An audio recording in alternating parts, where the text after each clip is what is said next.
Theatre opened its doors in 1929.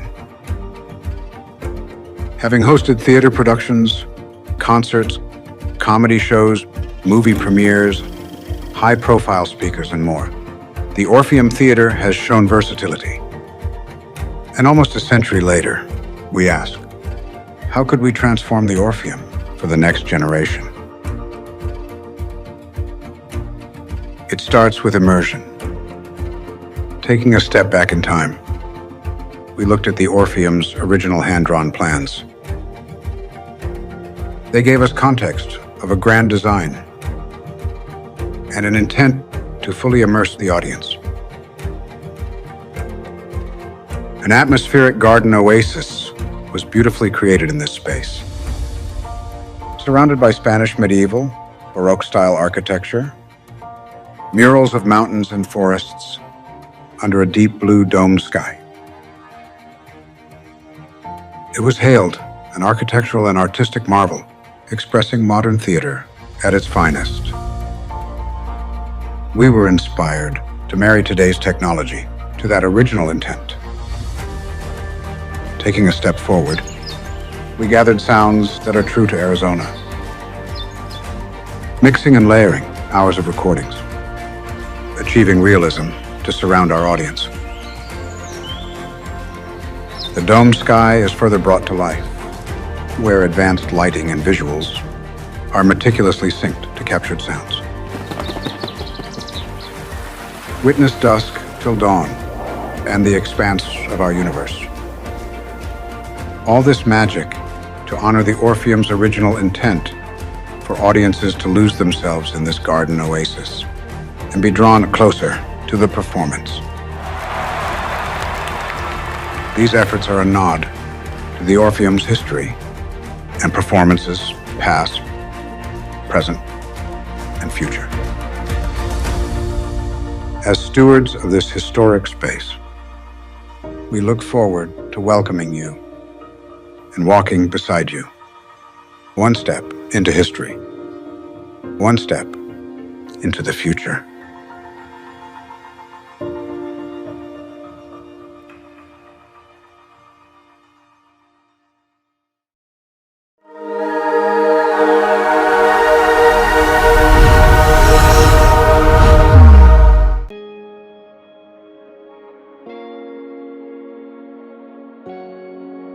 My name is Destiny Sire.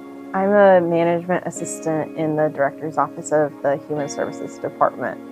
The City of Phoenix Management Fellowship Program is a year-long program that allows folks with any graduate degree to come in, and it's like an introductory program for folks looking to get into local government. Throughout the time, you have 3 different rotations, and it really just gives you a feel of what it's like to work in the public sector for those with limited experience before, and to develop your leadership skills.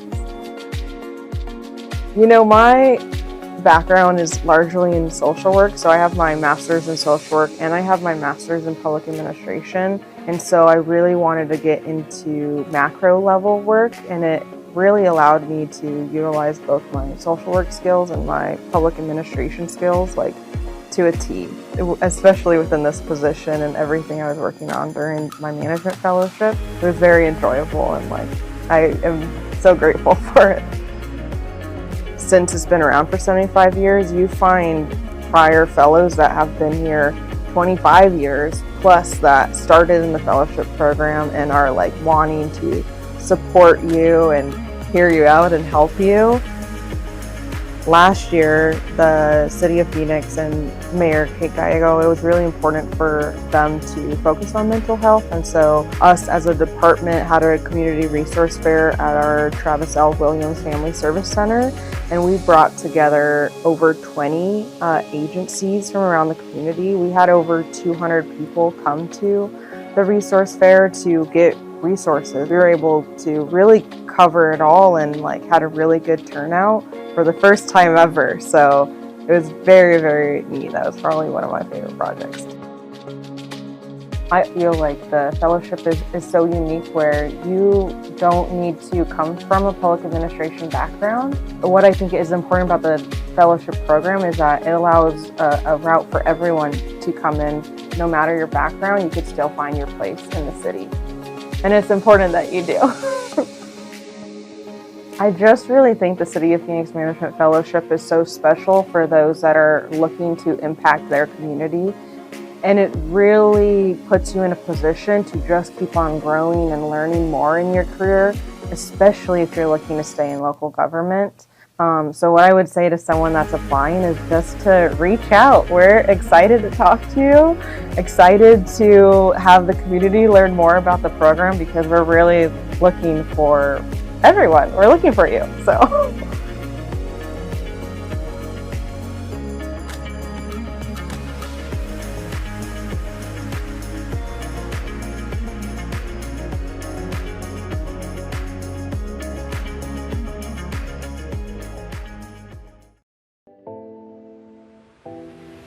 The City of Phoenix Partner with the Principal program pairs local leaders with school principals to spark ideas, build relationships, and create real impact for students across the city.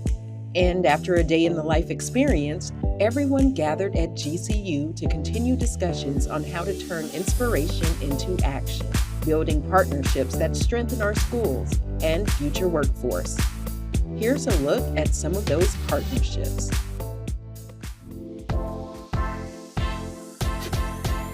Last year was my first year of doing the Partner with a Principal program through the City of Phoenix, and it led to a wonderful partnership with At the Outlet, who ended up coming to work with us and our students every Friday at our Family Choice Friday. This was our first time being part of this program. We got to come and take a tour. Principal Schneckloff told us some of the things that she was looking for, and it seemed like we were a good match and a good fit, and we got right to work. Students had wonderful opportunities through the arts, whether it was pom, dance, vocal, drumline, but they build in a lot of life and social skills within their musical and arts instruction that the students really benefited from and just absolutely loved the experience. They teach us dances, they help us if we don't know, if we forget, they help us until we actually know it. I think it's a good practice because I want to be like a singer and a dancer, and all the coaches were supportive,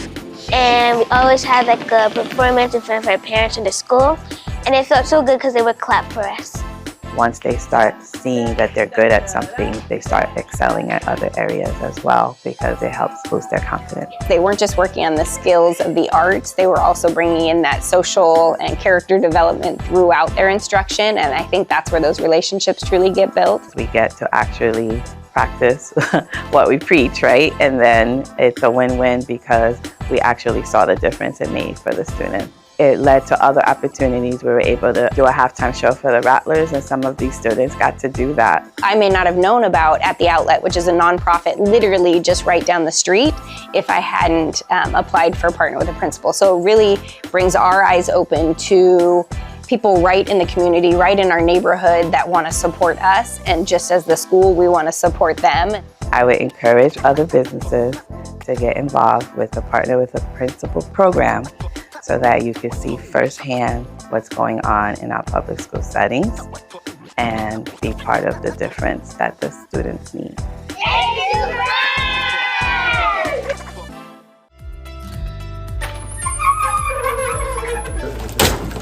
Kitchell came in today to do a beautification project here at William R. Sullivan Elementary with the Murphy School District, and they are painting our beautiful walls in the literacy hub. They're also doing an improvement with our bulletin boards with the different quotes. Not only does Kitchell want to be known as a great real estate company, but we want to be known as really a Phoenix institution that cares about those that we serve. They brought in the resources and everything that we needed, and it was done within a few hours. We really made quick work of our tasks that were ahead of us. We think the classroom looks great. We like the bulletin boards and everything. So yeah, overall, we're just really excited with how it turned out. I know that our students are going to love it. I could already imagine their little faces when they come in. The more resources that we have, the more resources that we're able to provide to our students, to help them improve with their literacy, with their academics, so then our students can get that additional support from our partnerships that we have. It's very important that we emphasize that the youth of today are the future leaders of tomorrow. And therefore, we have to do all that we can to help make sure the kids have the right learning environment they need to succeed.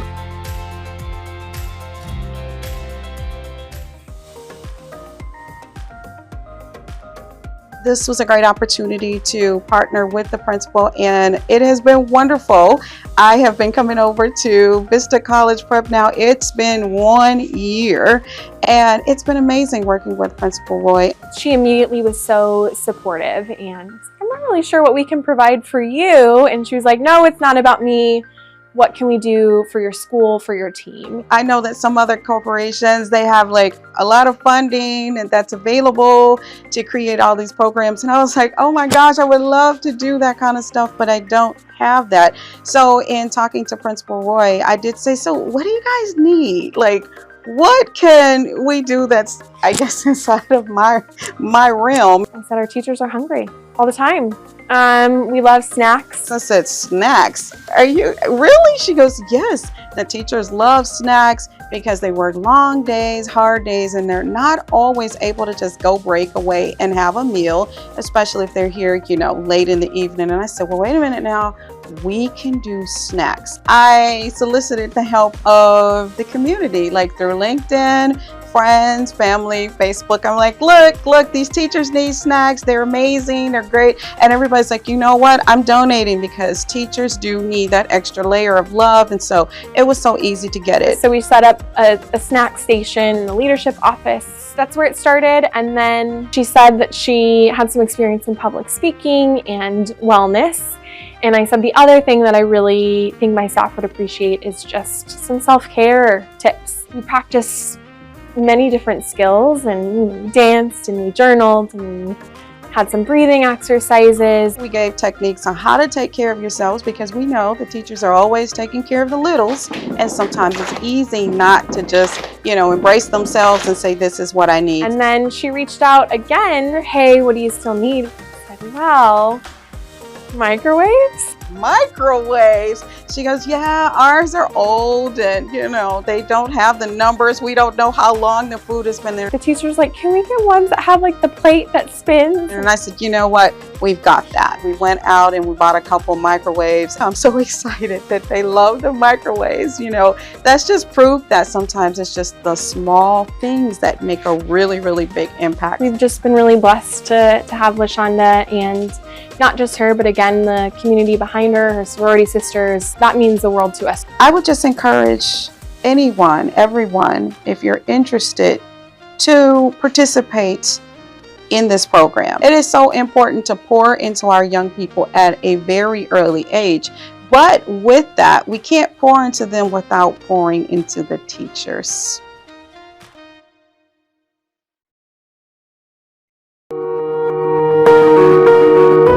Phoenix isn't just a city. It's a community, diverse, vibrant, and always moving forward. At Phoenix TV, we bring you inside City Hall and beyond. From the services you rely on, to the stories that connect us all. Watch live meetings, local stories, and updates that matter to you. Phoenix TV, your city, your voice. Subscribe on YouTube. ADOT, connecting Arizona.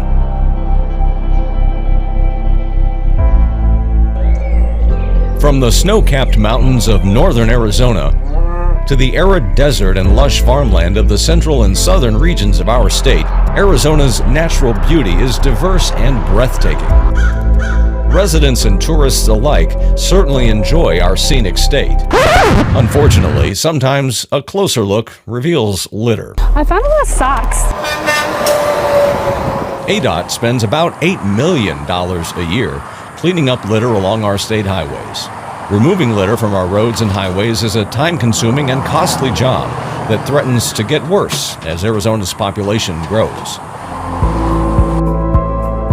Thank you for participating in the Adopt a Highway program. So we greatly appreciate the help of Arizona's citizens like you who volunteer in our Adopt a Highway program. Give your guys self a hand. Your group has graciously agreed to clean up litter along a specific section of highway for a period of 2 years. As you begin your efforts, please keep in mind that a public highway can be dangerous, and some basic safety issues must be considered before you start work. So, are you ready to tackle the trash? I'm ready. We ready. It is important that you properly prepare yourself for the workday. Proper clothing and hydration are 2 priorities. When it comes to water, ask yourself these questions and plan accordingly for your water supply. How many people will be in your group? How many hours do you plan to work? How many miles do you plan to cover? What is the forecast temperature for the day? Now, think about your location. Does your cell phone get service where your adopted road is in case of emergency? How far is the nearest medical facility? Next, think about what to wear. Since most everything in Arizona has thorns, long-sleeve shirts and pants are recommended because of the harsh terrain, cactus, reptiles, and insects you may encounter. Wear protective gloves and strong-soled shoes or boots. Avoid sandals or loose-fitting shoes. Don't forget your sunscreen, and you'll probably want a hat too. Congratulations! You're ready to pick up trash. Your group should carpool as much as possible to keep the number of cars on site to a minimum. And always remember to park as far away from the roadway as possible. Next, your group coordinator will conduct a safety meeting for all group members. Each person must wear a safety vest at all times. Safety vests, along with trash bags, will be supplied to you by ADOT. Remember, no children below the age of 12 or pets are permitted in the program or in the work area. For your safety, do not utilize music players. Your ears are often the first thing to warn you of imminent danger. Appoint a lookout for your group. Work facing oncoming traffic, and remember to stay at least 5 feet from the pavement edge. The fewer distractions for the traveling public and your group, the better. Now, when it comes to trash, know what you're picking up. If you cannot identify it, don't pick it up. This brings us to the topic of hazardous waste. Methamphetamine is the #1 drug abused in the United States and Arizona today, and is responsible for a lot of our violent crime. The sun is rising. Each pound of meth that is manufactured produces 5 to 6 pounds of hazardous materials as waste. So when you're out here on the roadway, don't pick up things that have tubing that is red, ice chests that are red, or red chemical bottles. Bad guys throw them out here because they don't want to get caught with them. Also, leave those corroded propane bottles alone. Used car batteries, needles, syringes, or anything that you don't know what it is. The best rule of thumb is if you are uncertain, don't touch it and inform local law enforcement. Remember, be alert. Also, do not enter pipes or culverts. The danger is too high, so let the pros deal with that. You should pick up small items made of paper, cardboard, plastic, styrofoam, wood, or rubber. Glass items and small empty containers are okay if they do not have sharp edges. Tie your bags securely shut and place the filled bags at least 6 feet from the pavement edge. Do not overfill or overstuff the bags. ADOT workers must lift these bags into their trucks. Place large or heavier items like tire debris or any items that would tear a bag near the filled bags. Remember, don't move anything that could cause you or your team members physical harm. ADOT will remove your filled trash bags from the roadside after the cleanup is complete. Avoid overexertion and drink plenty of fluids to stay hydrated. Adopt a Highway program encourages recycling, so collect the recyclables and take them with you. Make sure your group has enough water and that on-site first aid is available. Leave snakes alone. People are bitten because they try to kill a snake or get a closer look at it. Keep hands and feet out of areas you cannot see. Don't pick up rocks or firewood. Be cautious and alert at all times. If you or a group member is bitten, wash the bite with soap and water. Immobilize the bitten area and keep it lower than the heart and get medical help. Remember, you signed a permit to do this. That permit has terms and conditions. It is very important that you read and abide by them. Inform your ADOT Adopt a Highway contact at least 5 days prior to the cleanup effort. We need to make sure your dates don't conflict with other highway uses, so it's very important to know who your Adopt a Highway contact is and that they have your contact information. We need to know as quickly as possible if a new coordinator is appointed or if you change any of your contact information. Make sure everyone in your group fills out a volunteer registration form before each cleanup. The Arizona Department of Transportation wants this to be a rewarding and safe experience for all of you.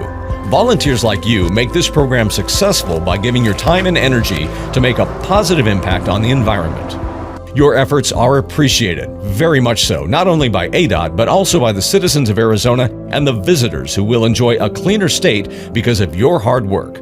So spread the word. Arizona, keep it grand.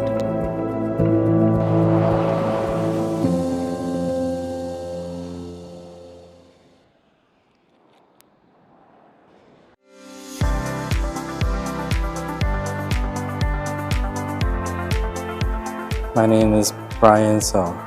I'm a management assistant too at the Planning and Development Department at the City of Phoenix.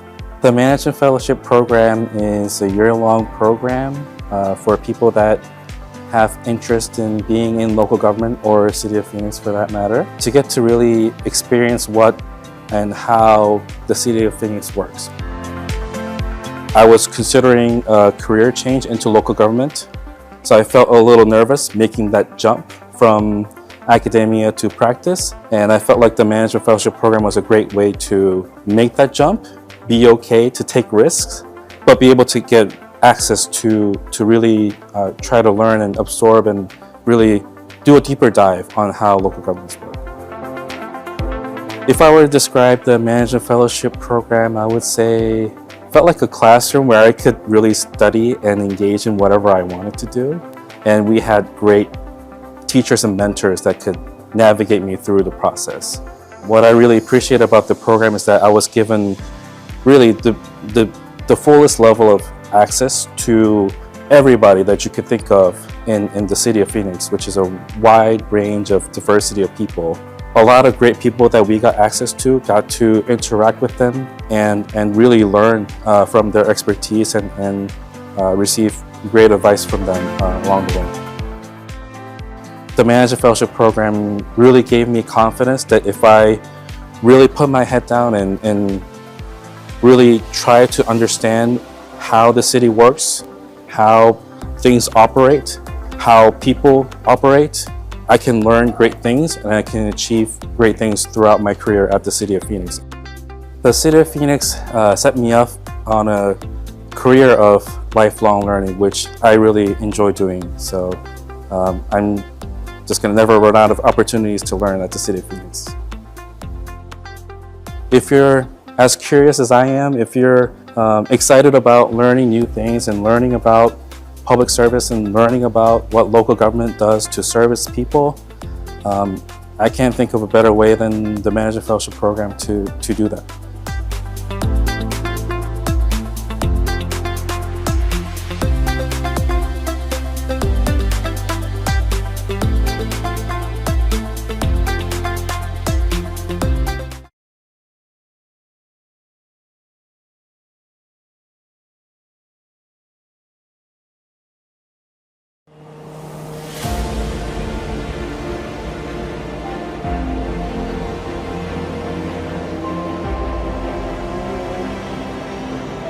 What a wonderful day it is to be here as we welcome China Airlines with the first ever nonstop service from Taipei to Phoenix, Arizona. What a great day it is.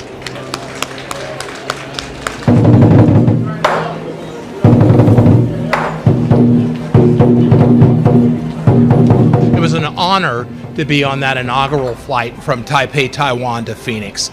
It is indicative of what I know is a tremendous partnership that is really going to propel this region, the relationship between the two countries.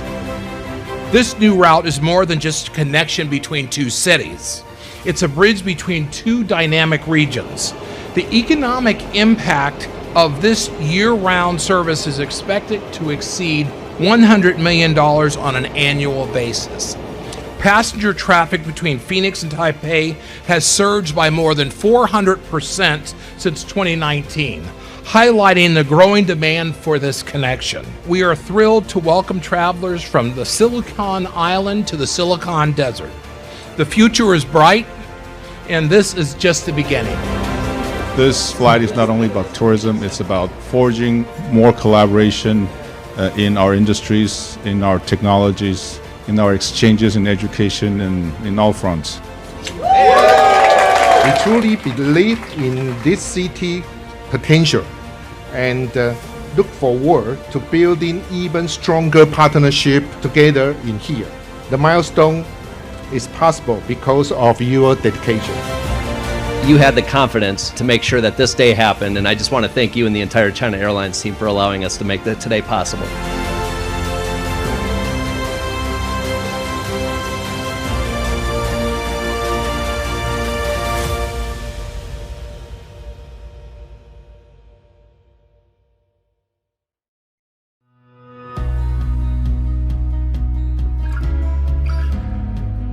My name is Destiny Dominguez. I'm an administrative assistant 2 in the Public Works Solid Waste Division. The Phoenix Management Fellowship Program is a year-long program where you rotate through 3 different departments, 4 months each, and during that time you really just have the opportunity to learn about different things happening in that department, and it all kind of ties back to the city manager's office, which is where you're housed. You're learning from these top-level staff. It's just such a year-long learning opportunity. The goal of the Phoenix Management Fellowship then, and I think now, since it's been around for 75 plus years, has been to help really just gain exposure to city operations. I grew up in Phoenix, and so when I began studying public service, public policy, and then eventually public administration, I knew that I wanted to pursue a career in local government. And so during one of my undergrad classes, I heard about the Phoenix Management Fellowship Program.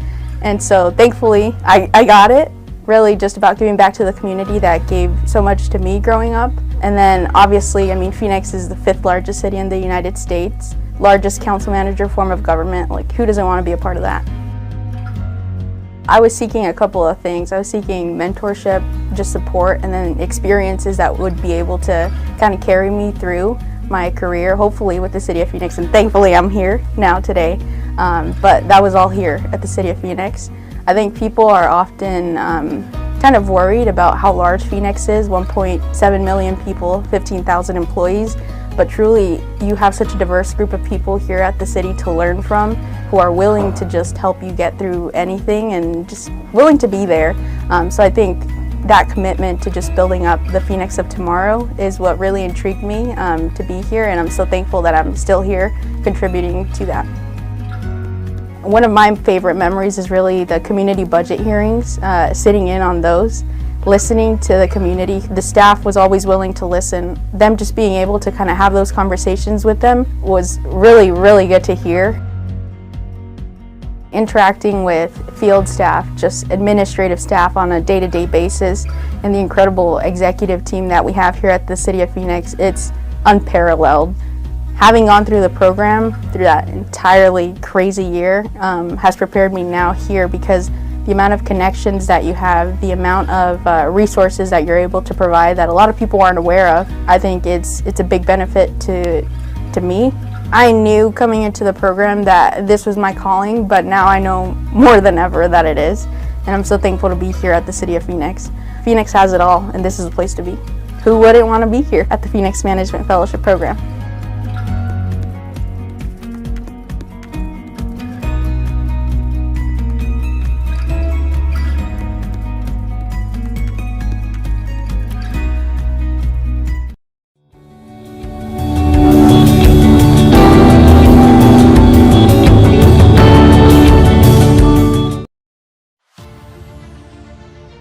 Semiconductor industry is becoming the future of the world. We're establishing something new in the country, something new that will generate the pipeline of future talent for TSMC.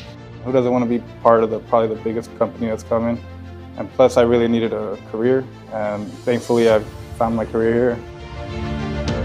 truly been a privilege to establish this apprenticeship program here at TSMC. We started with 8 apprentices. The apprenticeship program overall is between 18 and 24 months. The apprenticeship is structured in 2 cycles. This is the completion of cycle 1. I'm a water apprentice. I'm really excited. I'm looking forward to the next step or second phase of the program. They have 4 departments here. We have electrical, water, mechanical, and gas and chems. And throughout the first phase of the program, we moved around to each department for approximately 4 months. They show us a lot of the basics that we need to know getting into an industry like this. We have on-the-job training, and we're also going to school. School is over at Westmec, so we get hands-on training over at school. And then here at TSMC as well, we're working with our mentors, with technicians. All of our supervisors support us, help us, and they give us everything that we need to succeed. The staff here is one of my favorite things. They show you what it is to be in a team, and they really are welcoming and want to help you grow. We took individuals that had minimal industry experience, and they're becoming industry experts. They are getting to learn a lot of the systems. They get to learn and work on all of our equipment, and truly become part of our TSMC family. When I joined here in hopes of building my career, like being set. I can't really tell you where I would be if I didn't have this position. So I'm just thankful to be here, and I just want to keep going.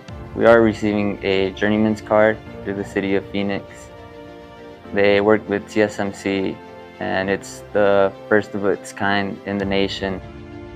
We love apprenticeships in the City of Phoenix. As you know, we believe in them. We use them ourselves. We took on the sponsorship role, which means these programs are actually the City of Phoenix programs, and employers now can join us, making folks like TSMC and other employers build this pipeline that will serve many different employers here in our community. Semiconductor industry is becoming the future of the world. It's important to have skilled people and people that are motivated to grow with the technology that's innovating every day. We did it! I just want to thank TSMC, the City of Phoenix, Westmec, Straight Mountain Community College for coming together and giving us this opportunity and helping our career grow, and for everything that they've done and all the work that they put in.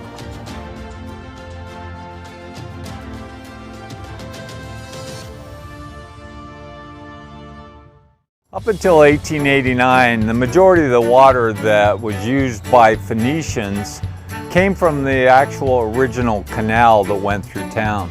In 1889, a man named John Gardner started the first city waterworks, which is where we're standing today.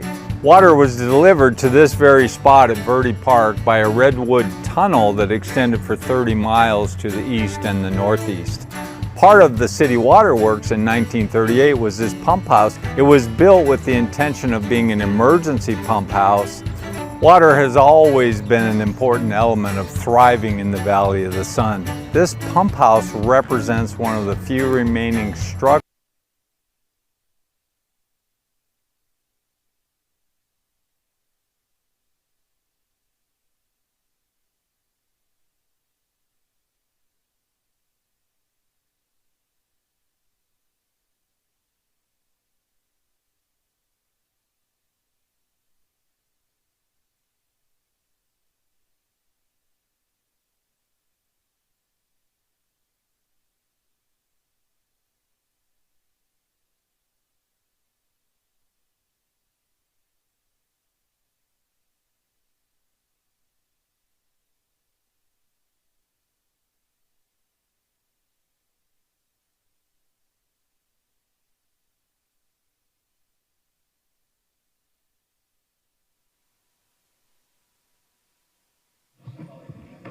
Good afternoon. Thank you so much for joining us. Today, before the formal City Council meeting, we will convene a meeting of the Assisted Housing Governing Board. I'll call that meeting to order. Will the clerk call the roll? Board Member Guardado. Board Member Hernandez. Here. Board Member Maggard. Board Member O'Brien. Here. Board Member Pastor. Here. Board Member Robinson. Here. Board Member Stark. Here. Board Member Waring. Here. Vice Chair Hodge Washington. Here. Chairwoman Gallego. Here. Resolution number 231 is a resolution adopting the U.S. Department of Housing and Urban Development's Rental Assistance Demonstration Programs Calendar Year 2026 property operating budgets for certain affordable housing portfolio projects. Vice Mayor Hodge Washington, or Vice Chair Hodge Washington, do you have a motion? I was going to allow our board member Donna to make the motion. I motion to approve the resolution 231. Second. Motion and a second. Any comments? Roll call. Hernandez. Yes. Maggard. Yes. O'Brien. Yes. Pastor. Yes. Here. Yes. Robinson. Yes. Stark. Yes. Waring. Yes. Hodge Washington. Yes. Gallego. Yes. Passes 9-0. All right. Item number 4, Resolution 232, which is related to the Housing Department's Annual Agency Plan, Section 8 Plan, Public Housing Emissions and Occupancy Policy, Capital Funding, and authorizing the Housing Department to submit the respective documents to HUD. Board Member Maggard, do you have a motion? Motion to approve resolution number 232. Second. We have a motion and a second. Any comments? Roll call. Hernandez. Yes. Maggard. Yes. O'Brien. Yes. Pastor. Yes. Robinson. Yes. Stark. Yes. Waring. Hodge Washington. Yes. Gallego. Yes. Passes 9-0. Thank you so much, Board Member Maggard. Thank you for your service to our community. We really appreciate you. And with that, the Housing Governing Board meeting is adjourned. And now we'll invite Police Chaplain Jim Williams forward to provide an invocation.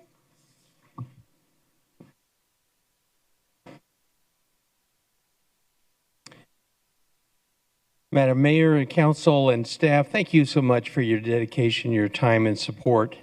Would you all join me in a prayer of invocation, inviting the Lord to join us today on our council meeting? Heavenly Father, I come to you requesting your presence and participation as I lift up to you our mayor, our city council, and our staff members. I would like to offer a personal thank you for these precious and willing individuals that consistently share their leadership, their talents, and giving with all of us. Father, I ask you to draw the mayor and council close to you, anointing them with your wisdom, your understanding, and your discernment as only you can do. Grant them favor, allowing them to know and understand and fulfill your purposes for our city. Father, please allow protection around all of our city leaders, our employees, and their families, keeping them healthy and safe. And Lord, you are our rock and our redeemer, and I thank you in advance for your direction, discernment, and your love extended to all of our city employees. To you, Father, we give all the praise and all the glory. Amen. Thank you so much, Chaplain. Councilwoman Deborah Stark, would you lead us in the Pledge of Allegiance?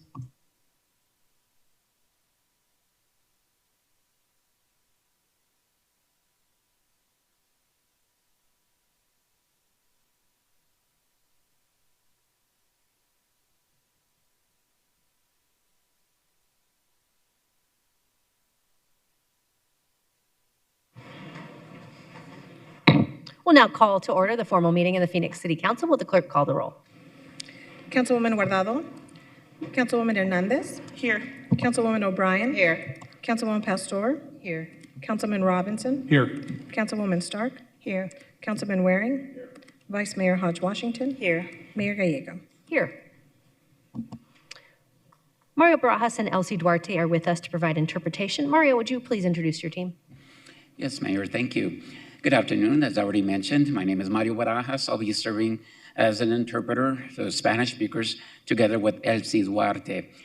I'll take a moment now to introduce ourselves to our Spanish-speaking residents. Buenas tardes. Yo soy Mario Barajas y voy a estar trabajando junto con Elsie Duarte como intérpretes a los de habla hispana. Quisiéramos repasar un par de puntos para facilitar la interpretación. Primeramente, se les invita a que, si es que van a dar un comentario público, favor de hablar de una manera lenta. También que sea clara y trate de evitar distracciones de fondo Nuevamente es para facilitarles en la interpretación. Muchas gracias. Thank you, Mayor. Thank you so much, Mario. Will the city clerk read the 24-hour paragraph? The titles of the following ordinance and resolution numbers on the agenda were available to the public at least 24 hours prior to this council meeting and therefore may be read by title or agenda item only.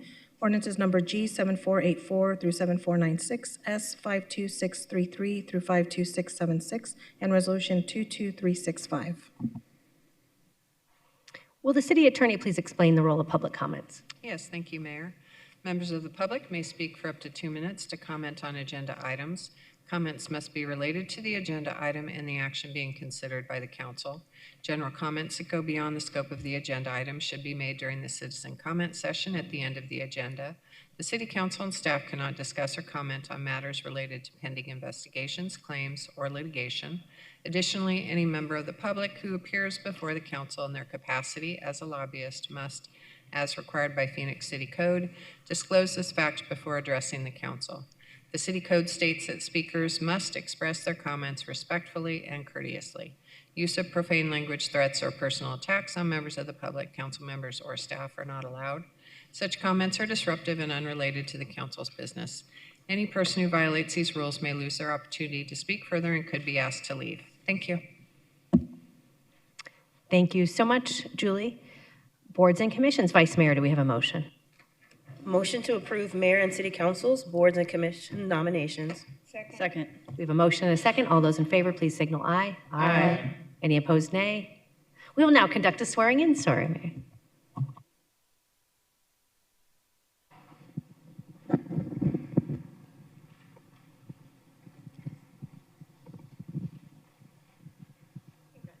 Thank you very much. Please raise your right hand. I state your name. I, Patrick Cantelme Jr., Do solemnly swear do solemnly swear that I will support the Constitution of the United States that I will support the Constitution of the United States and the Constitution and laws of the state of Arizona, and the Constitution and laws of the state of Arizona, that I will bear true faith and allegiance to the same, that I will bear true faith and allegiance to the same, and defend them against all enemies, and defend them against all enemies, foreign and domestic, foreign and domestic, and that I will faithfully and that I will faithfully and impartially and impartially discharge the duties of the office of discharge the duties of the office of the Camelback East Village Planning Committee according to the best of my ability. according to the best of my ability. So help me God. So help me God. Congratulations, Commissioner. Thank you. Thank you very much.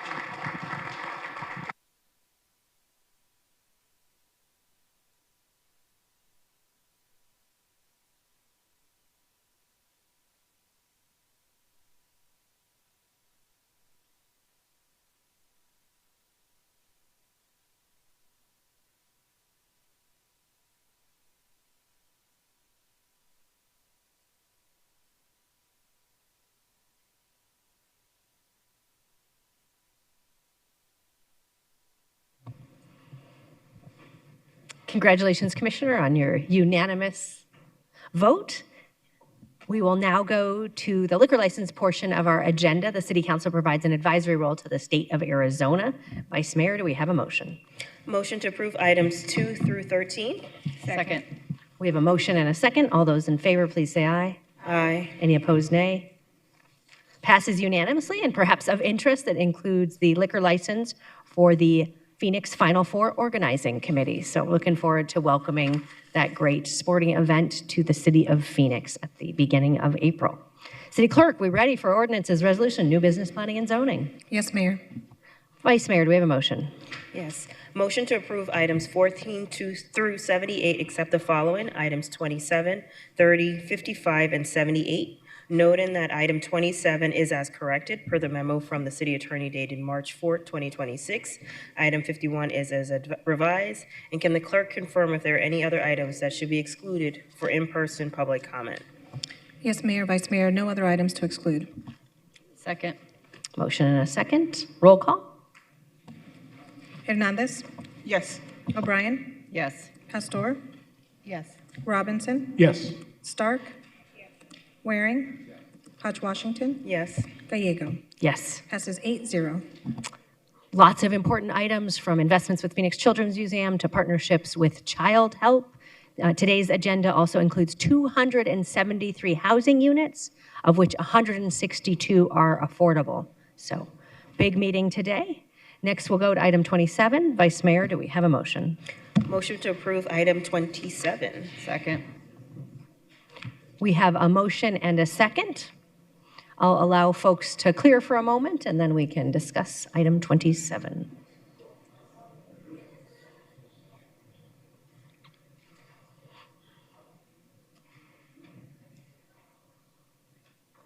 All right. Item 27 is a legal contract with the Coppersmith Law Firm.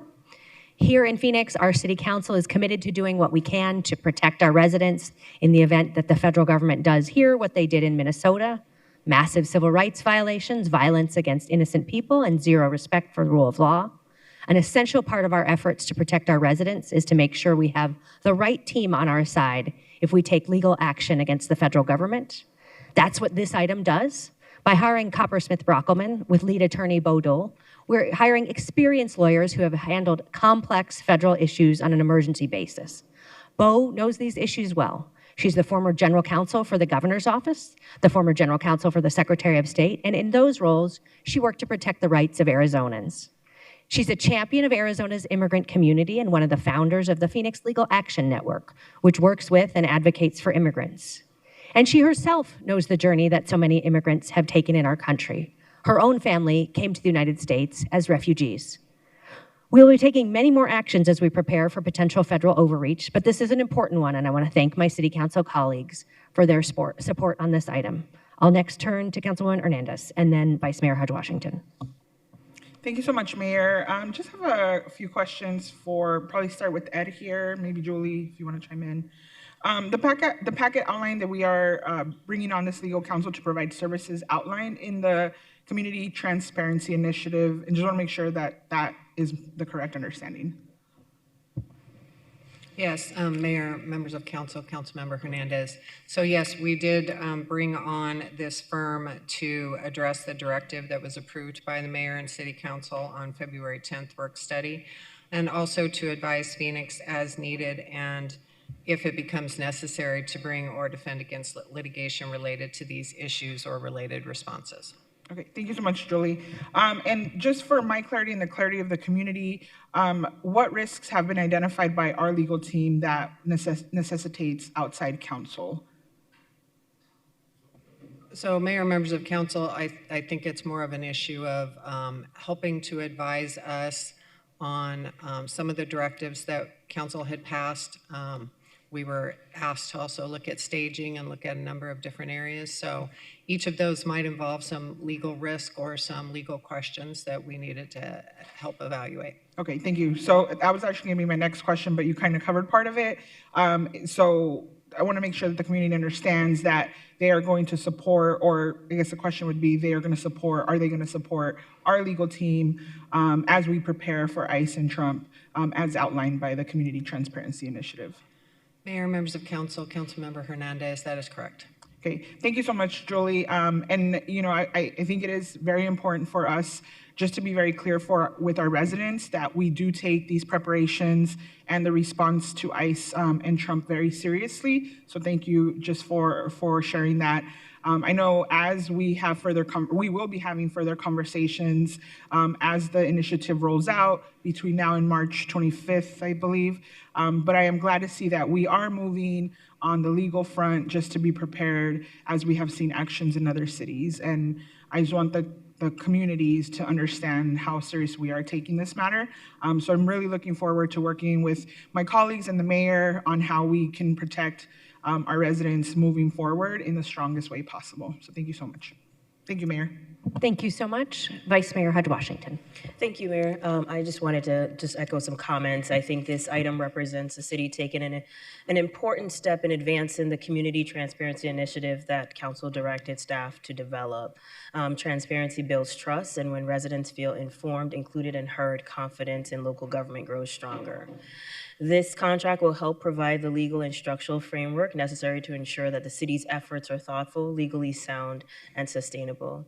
We know the nuances between the federal interplay and our municipal government requires a fine traversing of items. And I think the more thoughts and more leaders, individuals that are part of that process, it provides for a stronger plan going forward. So I'm very happy to see us move forward, and I do appreciate all of the work that our city's legal department, our law department has done.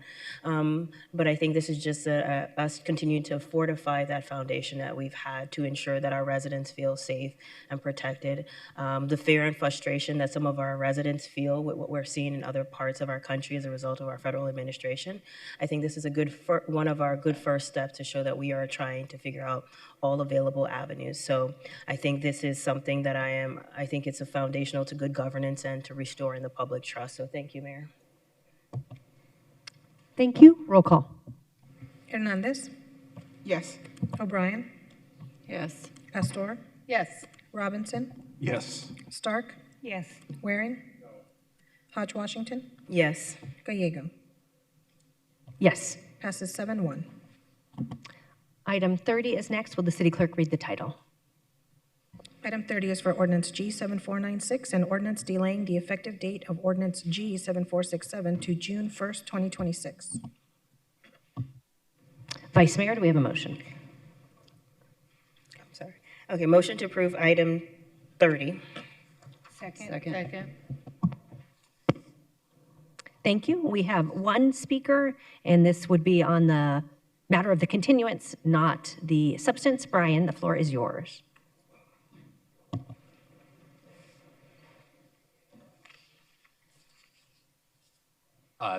Mayor, City Council members, I just wanted to come today, this afternoon, to express my gratitude for y'all's consideration of this delay. The last time we were here, December 17th, the only ask that I really made to you was to give some time for us to talk about this and for us to have an opportunity to maybe exchange some information and learn a little bit more on both sides about this issue. And I really, really appreciate, again, just this opportunity to have more delay and intention to spend some more time doing that, because I've really appreciated the opportunity to speak with city staff, some of whom I see here today about this issue. And I'm really looking forward to having the opportunity to meet individually with some of your offices and continue this conversation a little bit deeper. So I just want to say thank you again, especially because, you know, I would say myself and a lot of my neighbors and a lot of Americans across the country are a little bit disillusioned with our political processes in the last couple years. And just from the bottom of my heart, I really want to say that thank you for demonstrating that, you know, local government is still responsive to the concerns and things that, you know, its residents want to have and say to y'all. So thank you again. I appreciate it. Please, please, please approve this delay so we can have some of those conversations and dig into this a little bit deeper. Thank you. Roll call. Hernandez. Mayor, I had a couple questions on this before we move to voting. Wonderful. And in the future, just if you want to let us know ahead of time that you had questions, that'd be great. Councilwoman Hernandez. Thank you. So usually call on questions first, so I will let you know ahead of time next time. Just want to make sure first of all, I am really in support of extending the implementation of this ordinance for another 60 days. I made it clear on December 17th that I did not like the way that we went about getting to this ordinance. And as we have met with staff and stakeholders for the community these last 45 days, it has been reaffirmed to me that we do not have this ordinance right, and we have yet to identify and agree on the strategy that we will be both effective and not result in criminalization of our residents. But I think delaying the implementation is the least we can do just to make sure that we get this right and we don't make any mistakes with this ordinance. Just have a question. I think I have a question for Cynthia, but I don't know if Cynthia or Ed would want to take this. Thank you so much.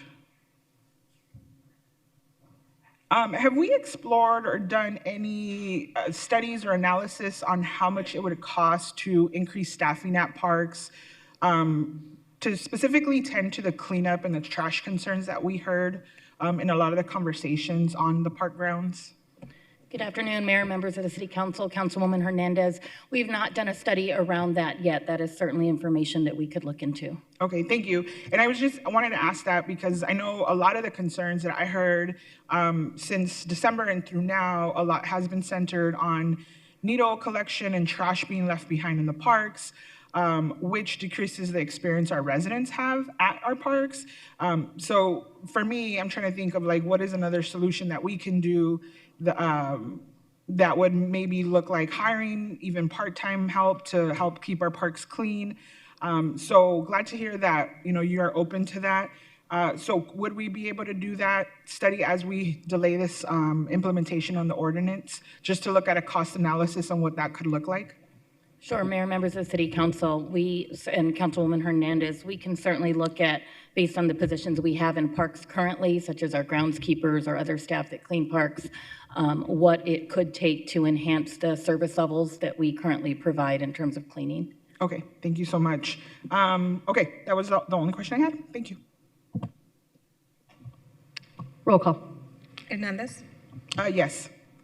O'Brien. Yes. Pastor. Yes. Robinson. Yes. Stark. Yes. Waring. Hodge Washington. Yes. Gallego. Yes. Passes 7-1. We next go to item 55, which is related to buses. Vice Mayor, do we have a motion? Motion to approve item 55. Second. We have a motion and a second. So this item addresses two bus-related items. The first is a really exciting one. The United States has the pleasure of hosting the 2028 Olympics. They will be headquartered in Los Angeles, and Los Angeles is trying to do everything they can to be a more sustainable Olympics, including a huge emphasis on public transit. They have asked the city of Phoenix if we would be willing to partner with them with buses we no longer need, and this item would allow us to move 20 buses that have reached the end of their useful life to Los Angeles to support the 2028 Olympics. I'm really excited to participate in this incredible international experience. This is not the first time for us at the City of Phoenix. We also provided buses in support of the Salt Lake City Winter Olympics when they were in our country. Really, really good opportunity for us, and the City of Phoenix has bid to have the torch run come through the City of Phoenix as well. It's a particular passion project for Councilwoman Vice Mayor Hodge Washington and myself, so good news in that area. A more complex one is the city had been hoping to add a hydrogen bus investment to our fleet. There was several years ago huge momentum for hydrogen fuel in Arizona, incredible economic development announcements in the hundreds of millions of dollars. With the change in Washington, D.C., many of those announcements have since decided they will not go forward, and there is not the fuel infrastructure we need. So this bus will instead be sold at our cost to an operator in California where there is better infrastructure for hydrogen.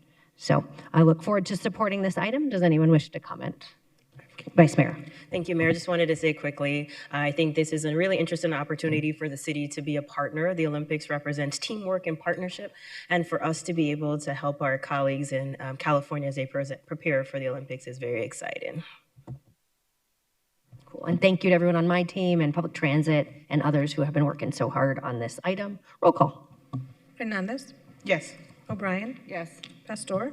Yes. Robinson. Yes. Stark. Yes. Waring. Hodge Washington. Yes. Gallego. Yes. Passes 8-0. Item 78 is our final agendized item. We will turn to the city clerk to read the title. Item 78 is for Ordinance G 7495, an ordinance amending the Code of the City of Phoenix, Arizona, Chapter 10, Article 16, short-term vacation rental. Thank you so much. Could our planning and development team give us, we've all spent a lot of time on this, but could you give us a brief summary of the item? Thank you, Mayor and members of the council. Yes, item 78 is an amendment to the city code, chapter 10, article 16, regarding short-term rentals. Our state legislature amended the state law last year to allow cities and towns to require property owners to reside on the property if there is an accessory dwelling unit and a short-term rental. So that is the amendment we're making today. Thank you so much. I'll turn let's see. We'll open the public hearing. We have one member of the public to comment. Elizabeth, the floor is yours.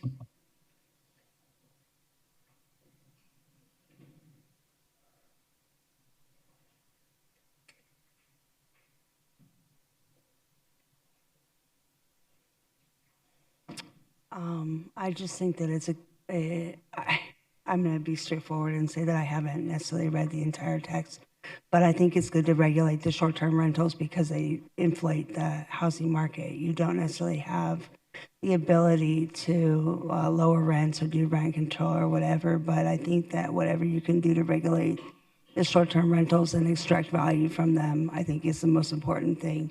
You have to be in alignment with whatever the legislature says, and that may be what you're doing is reconciling an old program with the ledge. But I think, again, I one of the things I say to you guys is don't give up your autonomy, and the most you can do is better than what you've been restricted to do. You know, you have to work it out. But Thank you so much. We will close the public hearing, and I will turn to Councilwoman Deborah Stark, who has spent a lot of time on this issue.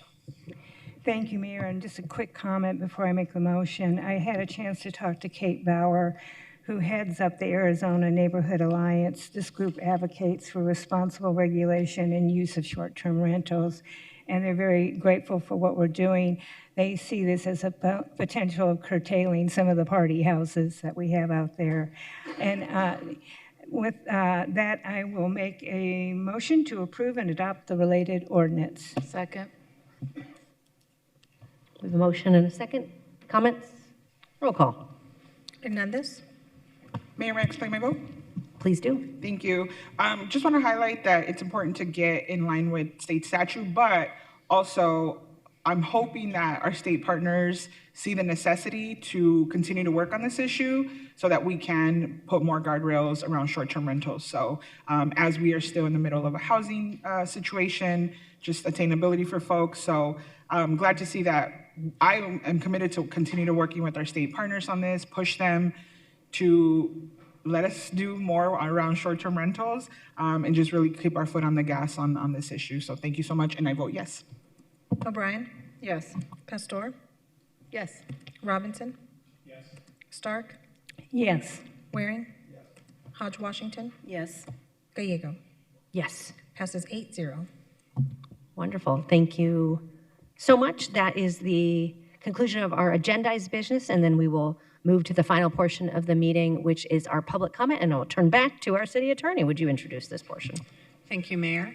During citizen comment, members of the public may speak to the City Council for up to 3 minutes on issues of interest or concern.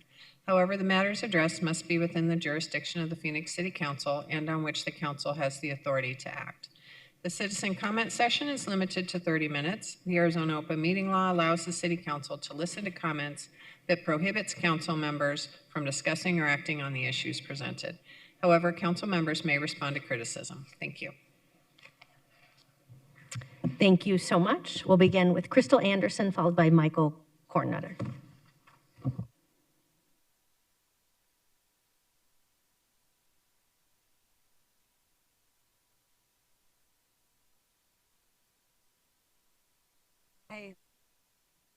Hi, ladies and gentlemen. My name is Crystal Anderson. I am a 44-year-old SOS resident with walking disabilities that has a hard time holding my bladder or making it to a large distance to one of 2 handicap bathrooms that we have. And we hope that they're even open or working at the time, as one of them is usually down. We have many different issues here, but one of the main ones is that there are only 2 handicap bathrooms and showers. I have fallen getting up and down the regular bathroom stairs myself, and standing and maneuvering in a regular shower is really hard. I have not been recognized disabled by the state yet because I do have to refile. However, I do have physical challenges to my everyday living since my spinal surgery. Since I'm not on file as disabled, I get yelled at for using the handicap bathrooms or shower, and I can't make it to the regular ones or it hurts to stand to take a shower. I have had accidents trying to make it to one of the regular bathrooms, so I don't get in trouble. I believe that if we have had more handicap bathrooms, it would eliminate a lot of the hardships we have. A lot of people there have similar issues that I have. There are a lot of disabled there, and we have 2 bathrooms. One of them is usually closed, or you have to stand in line and wait. And we get in trouble if we have to ask for extra things, clothes, towels, basic things that you need. And I think that if we had some more handicap bathrooms, because there's a large majority of us there, that it would help. Thank you. Thank you for bringing that to our attention. Michael is next, followed by Shamika.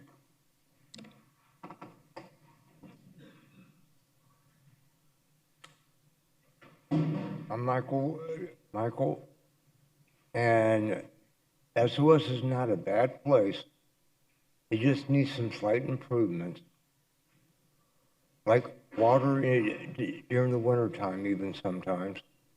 Yes, I am disabled. I got Addison's, I got clogged artery, I got COPD, I got arthritis, stomach issues, and sometimes I cannot get up and do things like normal people, but I struggle through. And I'm actually trying to get housing so I can get better places for others who are handicapped there.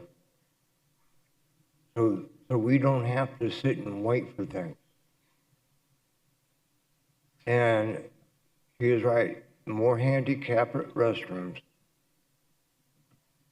and more places for the handicapped to go. Thank you. Thank you, Michael, for your testimony.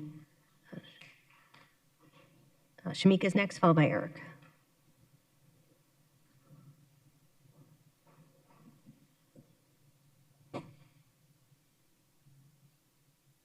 Hello, I'm Shamika.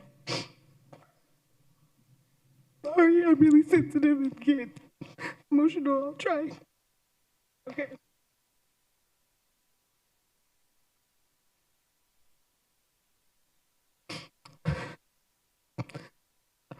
I'm currently 5 months pregnant,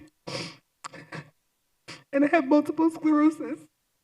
I live on the SOS lot. Getting around is not only dangerous,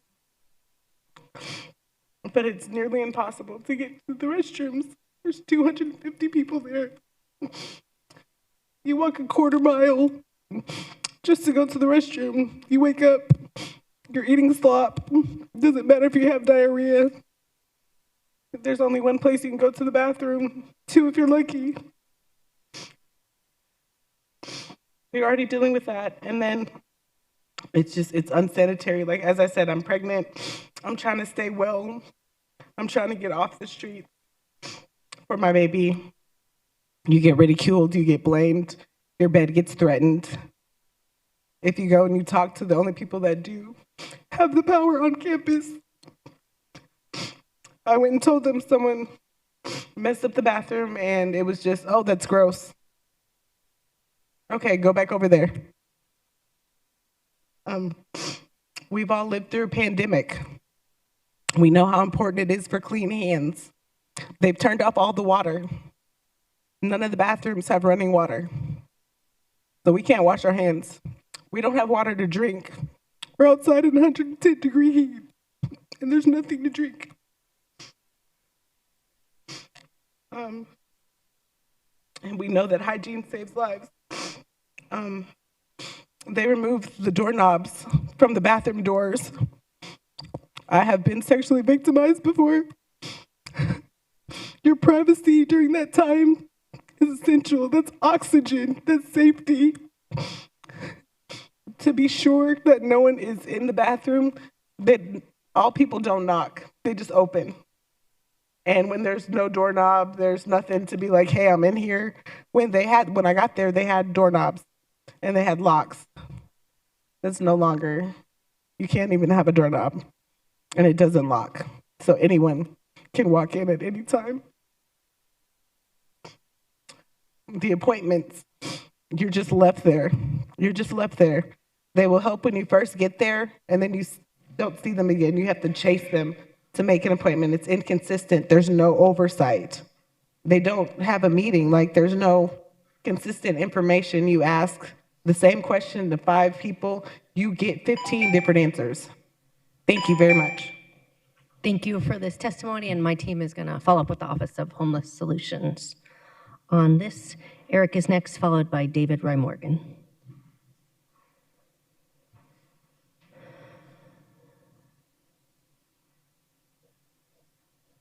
Hello, you all. My name is Eric Richardson. First time coming here. A little bit nervous and everything, but I think I can make it through. But anyways, I also stay at the SOS lot. I guess I don't really, because I'm able-bodied, you know, and everything like that. So I don't have like some of the similar issues that some of my previous people have.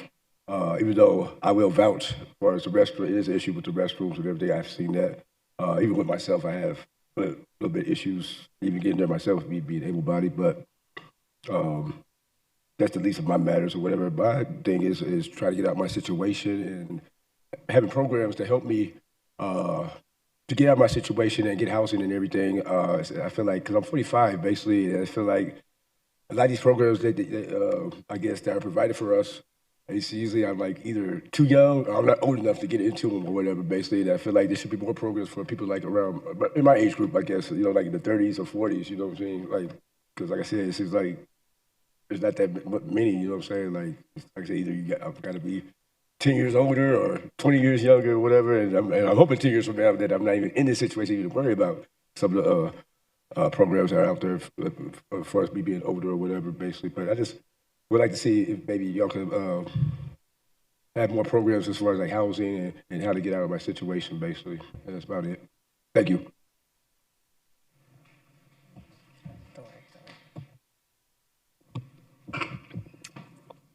David is next, followed by Rhonda. Hi, you guys have heard from me before. I do live at the SOS lot. The very first time I spoke here, I gave a speech on how we need more budgeting for hygienic needs. The sanitation needs there need to be addressed. And the bathrooms for the handicapped especially. I'm able-bodied, I can pretty much get there. But there shouldn't be a disciplinary action for those who don't and can't make it that far. And there is a disciplinary action for those who can't and don't make it that far.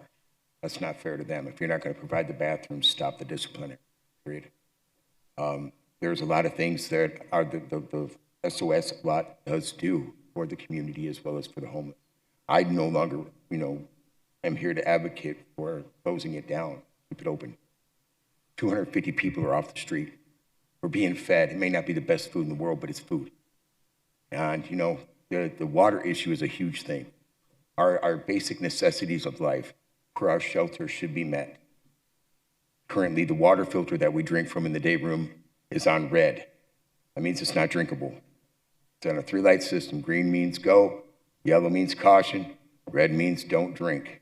It is a trickle. It is what we are forced to drink. It will not provide bottled water. As City Council, please budget for more water. Sanitation issues at our shelters. We need paper towels. We need hand soap. We need running water. Thank you. Thank you. Rhonda is next, followed by Elizabeth.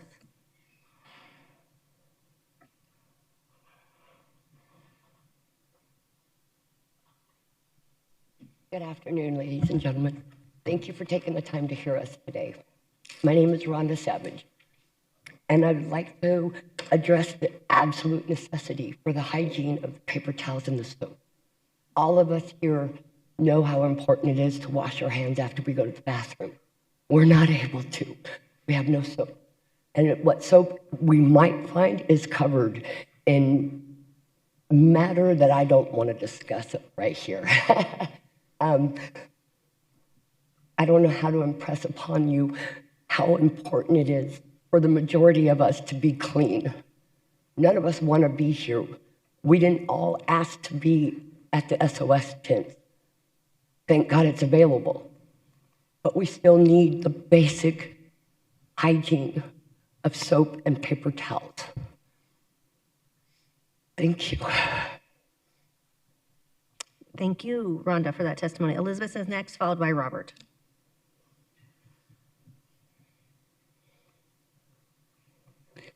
Okay, so basically what I think we're doing in a way is like continuous quality improvement.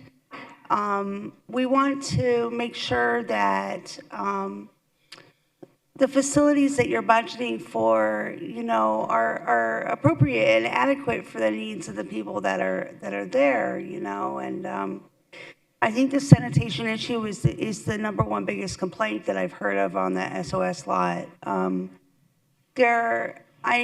I wanted to say that I appreciate the budget allocation. I thought the budget allocation is pretty substantive. I need to read through the entire line items and whatever, but I think that it shows that you are taking responsibility by not closing any of the facilities and also not immediately sunsetting the SOS. In my world of worlds, we would have a different facility besides the SOS, and I think you know that, but I think that, if you have 250 people living there, it has to be livable, and they're just sort of, attempts to make it so. I won't take a bunch of your time more today. Thank you. Robert Williams next, followed by Antonio Williams.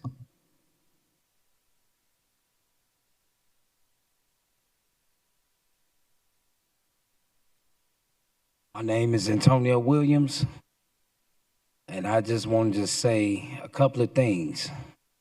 I was at CAS 3.5 years ago. I was president, stood up for the people.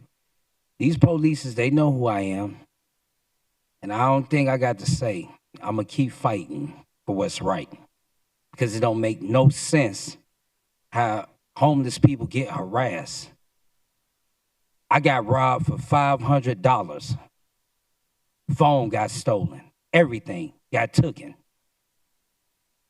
I stand up and I get put in jail because I stand up for what I believe in. That's crazy. Take it back. History repeats itself. We living in the Armageddon. And I feel like everybody that's rich around here, that got Lamborghinis and got cars, stop that. Stand up for the people. Because let me tell you, God don't like sellouts. Don't sell your soul cheap, because it's a price you will pay. Stand up for the people. That's all I got to say, and I'm done with it. God bless you.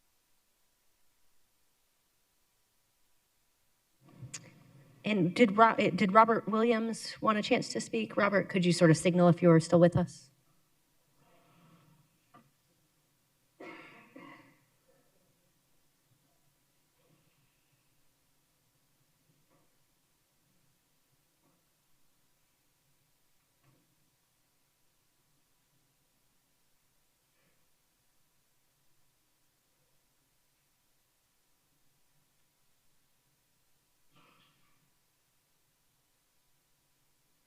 Thanks. The floor is yours.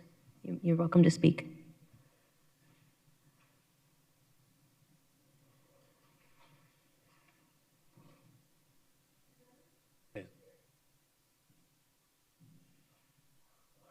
Yeah. Why is it? Okay. Five-time drug felon. Public knowledge, I know that. Fair. I get discriminated against. Up. I walk into a grocery store.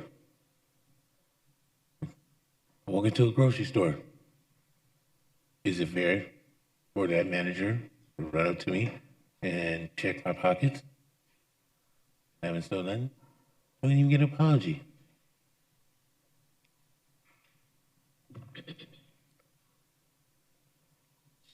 Is it fair for an active, productive, working citizen like yourselves. Judge me as I walk down the street. It's fair for you to tell me to get a job.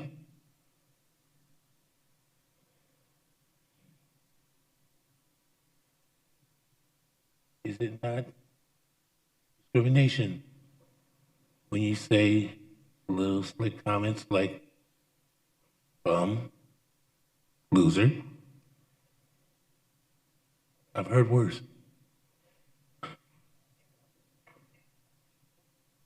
Me, I'm really no different than you. I'm not as educated as you, but I have education.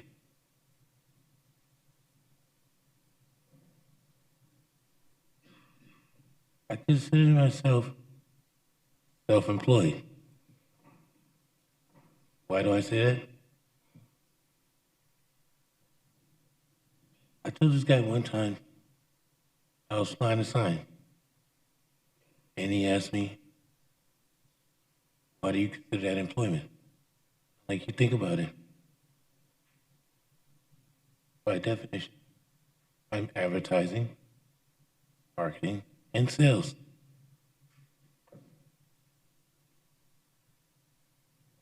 I learned one thing here, 17 years I've been here in Arizona, and that is, I only get a 1% chance. It's my job to earn the 99%.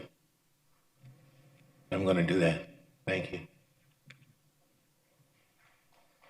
Thank you. That is our final testimony for today's meeting. We are adjourned. Thank you so much for joining us.